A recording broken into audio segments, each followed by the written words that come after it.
chasse au trésor n'est pas qu'un jeu de gosses. Connaissez-vous le géocaching? GPS en main, je vous propose de partir en quête de cachettes près de chez vous avec 2 géocacheurs. C'est notre sujet, bienvenue dans l'air de rien.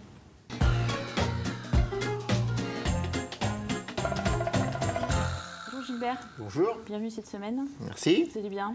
Ok. Oui. On va, une question. On va parler d'un... La rentrée est effectuée depuis déjà quelques temps, mais je vais tenir un petit propos à ce sujet-là par rapport à la lecture. Plus d'un jeune sur 5 a des difficultés pour lire. Mince. Donc, alarmant. Bon, d'accord. Bah, faut pas cette mine, il y a certainement des solutions. Oui.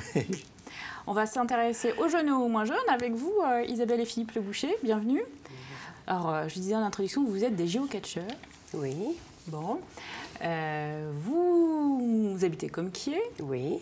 Et vous baroudez pas mal parce que vous recherchez des cachettes un peu partout, en Vendée, mais aussi ailleurs. Alors, qu'est-ce qu'une cachette, qu'est-ce qu'une cache quand on fait du géocaching?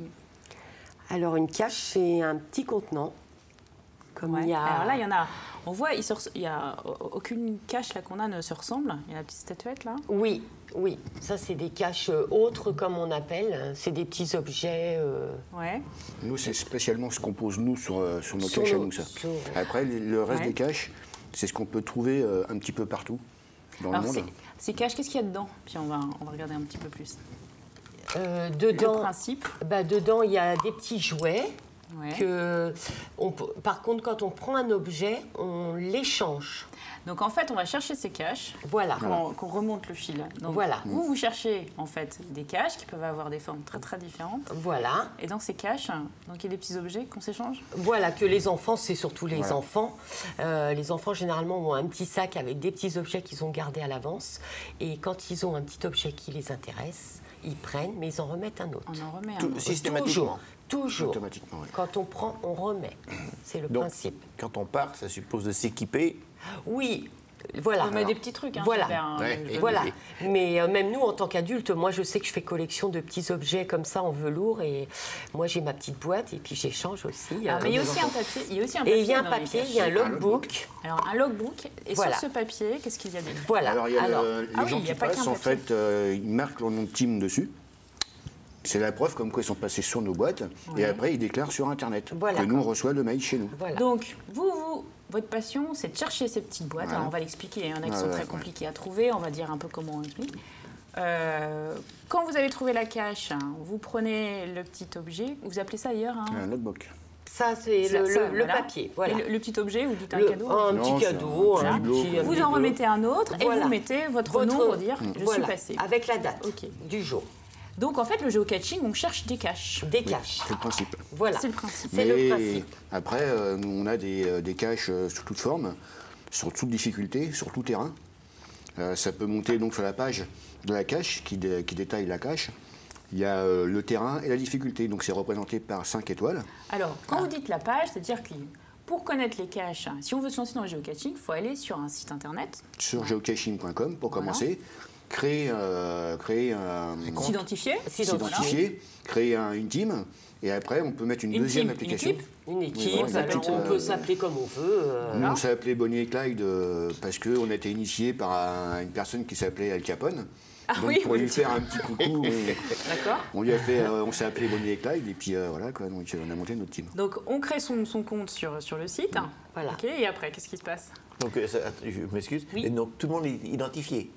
Oui, vous savez. On est obligé de s'identifier. On est obligé de créer un compte pour pouvoir accéder à la carte de géocaching. Voilà. Donc là, on a une carte qui apparaît, enfin j'imagine on choisit ici le périmètre. Voilà, le périmètre. Et on voit toutes les caches en fait. Toutes les caches. À trouver. Voilà. Alors, sur le périmètre, on peut avoir de 10 à 15, voire à 25 caches qui sont différenciées par des points verts, des points marrons, des points bleus, récemment par des nouvelles caches qui sont sorties des Verigo.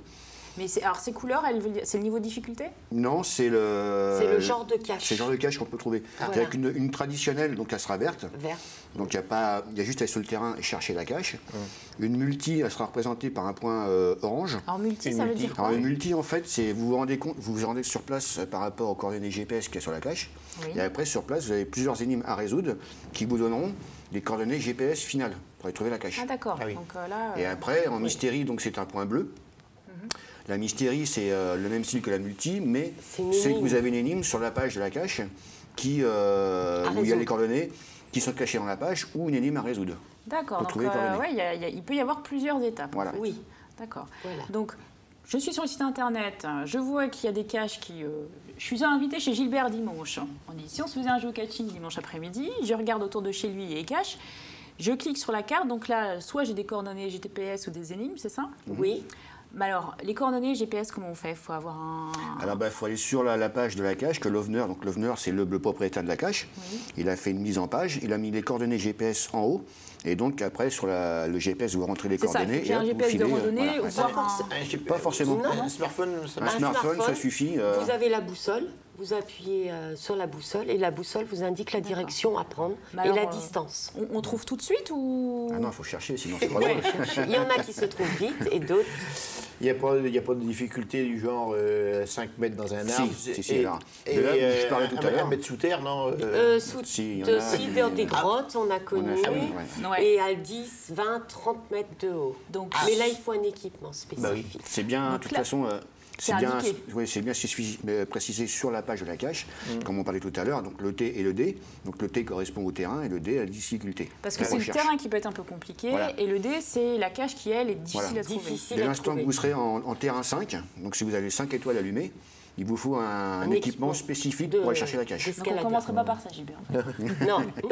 Non, parce qu'en T5, dans les arbres, vous montez jusqu'à minimum 10 mètres et vous pouvez monter jusqu'à 26 mètres. Donc vous m'êtes équipé quand même. Et le fait qu'il y a de plus en plus d'adeptes, on a justement diversifié les difficultés, non?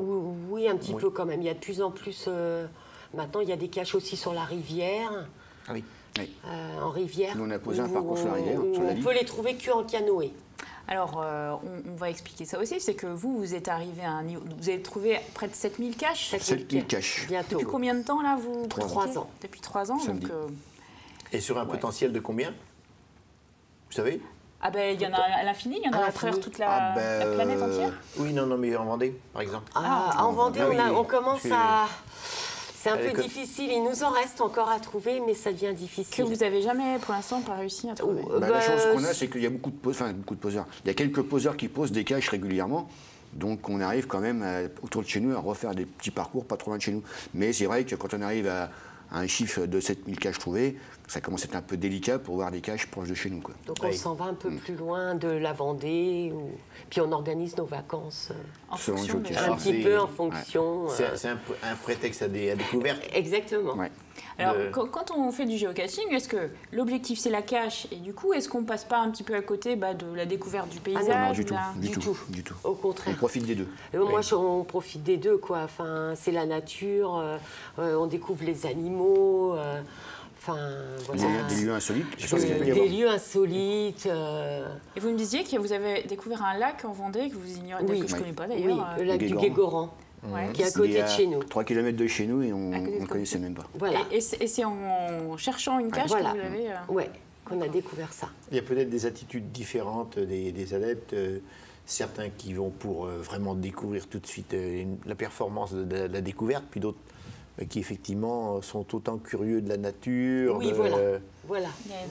Moi, c'est ce qui m'a fait aimer le côté géocaching, c'est que vous arrivez dans des endroits qui sont insolites, qu'on n'a jamais vus, et là, on a les yeux qui sont grands ouverts. Et, on n'est pas omnubilé que par la cache. On ne va pas que pour la cache, on va en général pour voir le lieu insolite, quoi. Et donc, on a commencé, nous, en Vendée. Et petit peu par petit peu, on a commencé à repartir un petit peu dans toute la France. Et récemment, on a découvert la Dordogne. Et là, en Dordogne, on a des paysages sublimes. C'est juste sublime, quoi. Puis les animaux... c'est la nature, quoi. Faut aimer quand même la nature, la rando. C'est plutôt bon signe. Voilà. Même si on trouve des caches en urbain. Alors, vous allez continuer à nous expliquer ça. On va faire une petite parenthèse avec la chronique de Gilbert pour nous parler de la lecture chez les jeunes.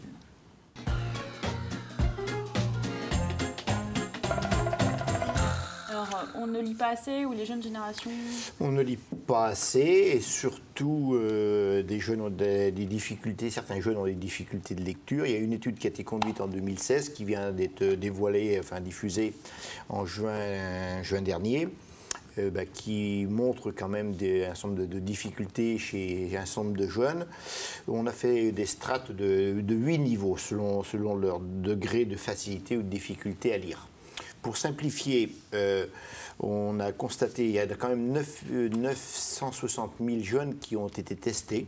Donc, ce n'est pas simplement un petit sondage. Il y a donc des niveaux très, très disparates. Et 11% ont de très faibles capacités de lecture. Un déficit de vocabulaire, une difficulté de compréhension de textes écrits. Et parmi eux, il y en a 5% qui ont de réelles des difficultés très, très sévères. On peut considérer que ce sont des jeunes qui sont en situation d'illettrisme. Il y en a également, en plus, 12% qui ont des acquis relativement limités, qui se traduit notamment par des temps moyens de lecture supérieurs à la moyenne. D'accord. Mais il y a quand même 70%. Alors, le bon côté des choses, c'est qu'on peut on peut être optimiste aussi. On peut considérer qu'avec 77% des jeunes qui ont une certaine facilité, voire de très grande facilité de lecture, et qui prennent un plaisir, qui maîtrisent bien la diversité des écrits, qui ont une vitesse de lecture, etc., et qui sont capables de maintenir leur attention à la lecture, ce qui n'est pas le cas évidemment des 11% que l'on a évoqués tout à l'heure. Et les filles sont meilleures que les garçons? Alors, c'est... Ça, on le savait déjà sur plein de choses. Hein. C'est curieux, enfin c'est curieux, c'est comme ça.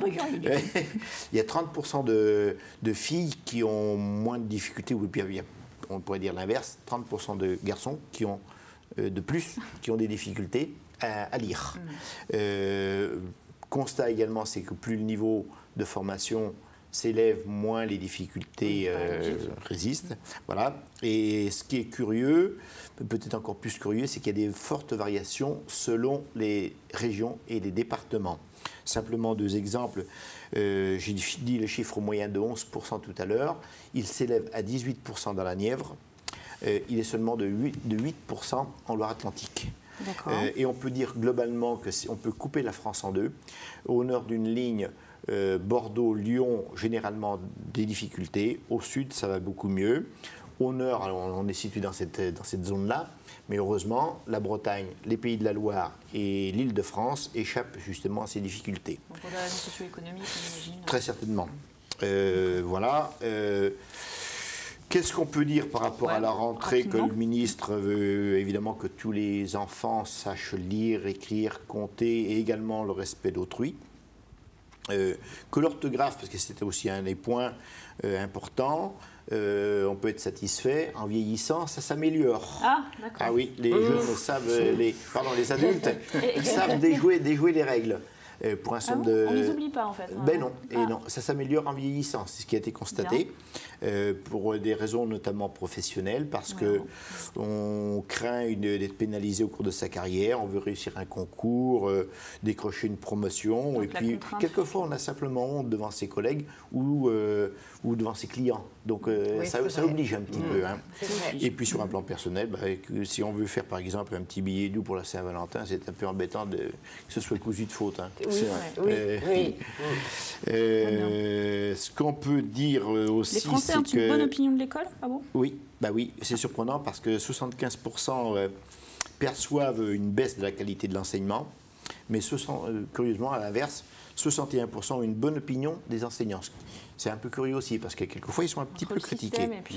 Alors, dernière donnée, la matière préférée des Français, quelle discipline d'après vous elle est la plus appréciée? C'est pas le sport. C'est non. Les maths. Ça vous rejoint un petit peu votre activité. C'est l'histoire géo qui vient en premier. Le plaisir. Alors, est-ce que vous voulez que je vous raconte une petite histoire justement liée à l'histoire géo? Par exemple, un petit garçon qui fait ses devoirs à la maison et qui demande à son père: Papa, où sont les Pyrénées? Réponse du père: je ne sais pas. Demande à ta mère, c'est elle qui range tout. Excellent. Ça marche pour plusieurs choses.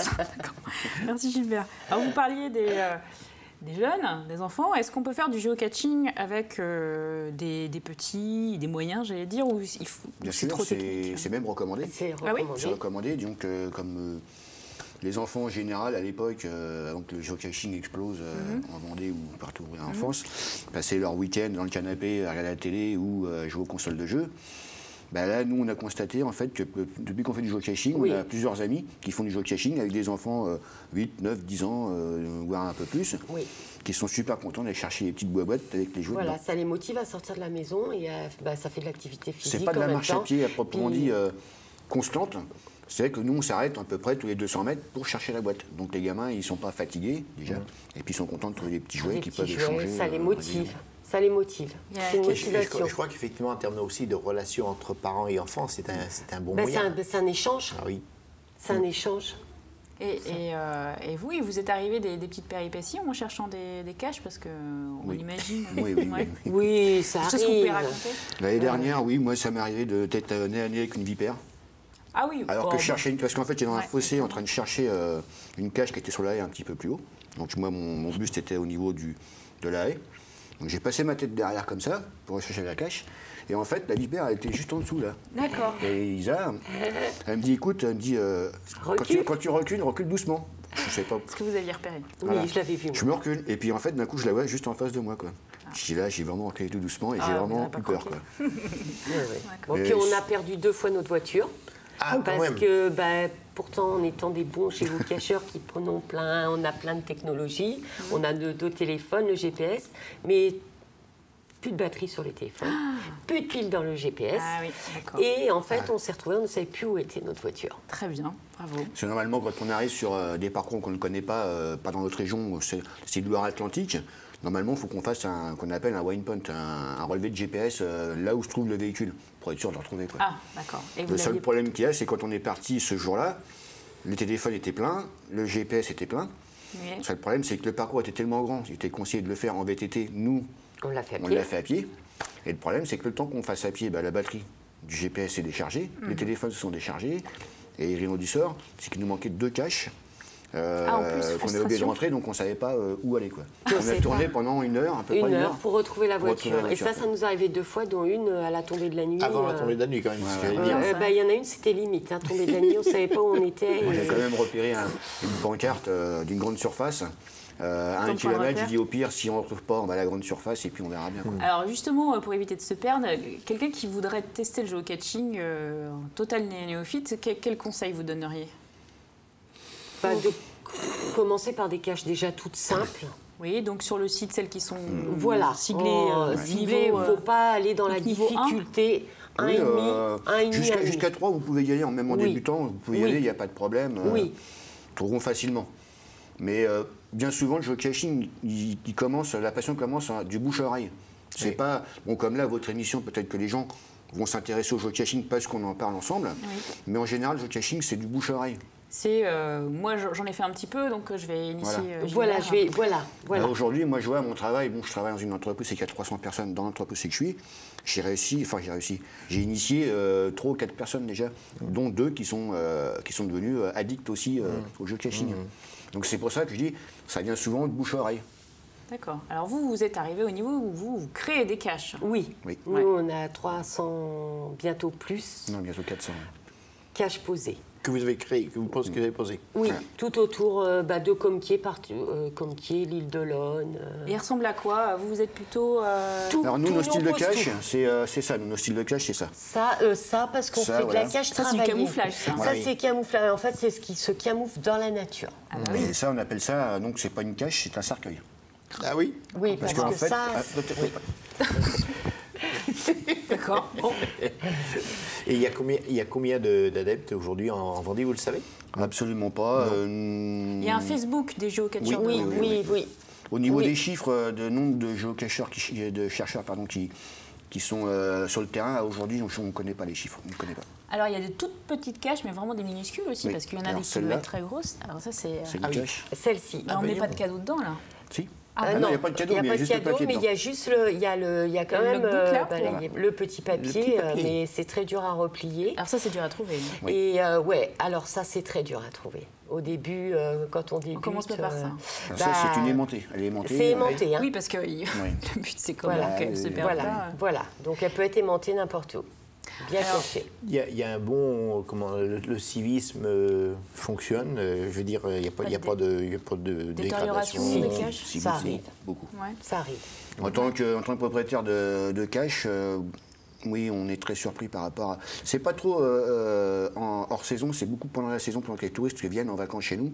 Malheureusement, ils ne prennent pas soin des caches. Pendant les ça nous vacances, arrive il y a beaucoup de la négligence, en fait, voilà, plus que de la volonté. Oui, bah, ils replacent mal les caches, ou comme on parlait tout à l'heure, ils referment mal les bouchons. Donc quand il pleut, l'eau rentre dedans, et puis nous... Et vous me disiez, en préparant l'émission, le petit cadeau, on ne met pas des choses comestibles parce que... Non, c'est interdit. Interdit. Parce que ça peut aussi attirer les fourmis. Ça attire les fourmis, ça attire les abeilles, ça peut attirer n'importe quoi, et puis ça colle, et puis le papier qu'on met dedans, en fait, il est tout collé, tout changé, voilà. il est foutu. Quoi. Voilà. Et il est interdit de poser des caches dans des lieux publics. Oui. D'accord, ça c'est important. Ça, c'est interdit. Propriété privée. Enfin, j'imagine qu'il faut trouver un... Propriété privée, pareil. Hein. Ouais. Avec l'accord du propriétaire. Éventuellement. Ouais, donc il y a quand même pas mal de précautions. Donc nous, on va commencer par chercher. On fera des caches après. J'ai repéré quand même qu'il y a plusieurs offices de tourisme qui proposent du géocaching, donc qui en organisent ou qui initient un petit peu. Un petit peu, oui. Il y a notamment un site internet qui s'appelle lesexplocacheurs.eu, donc c'est Sud-Ouest Vendée, ça. Il y a l'office de tourisme du Pays de Mont, Fromentine-la-Barre-de-Mont, Saint-Jean-de-Mont, Chantonnay aussi, je crois. Donc on peut faire géocaching Vendée, on trouve tout ça. Donc il y a beaucoup d'opportunités. Je trouve qu'on va passer beaucoup de week-ends ensemble. Et l'office de tourisme, en général, c'est surtout pour faire de l'animation pour les saisons. Quoi. Ça attire les gens comme ça. C'est notre façon en fait, d'inviter les gens à découvrir un territoire. Voilà. Bon, très bien. Merci beaucoup à tous les deux. De rien. Votre enthousiasme, en tout cas, j'espère qu'il est communicatif. Oui, je pense. Ça a l'air tellement drôle. Bah oui, ça motive quand on voit tout ça. Ça donne envie de partir en quête. On va terminer l'émission avec la chronique d'Yvise. Elle nous parle de quoi, Yvise, là ? Ah oui, de cuisine et de littérature.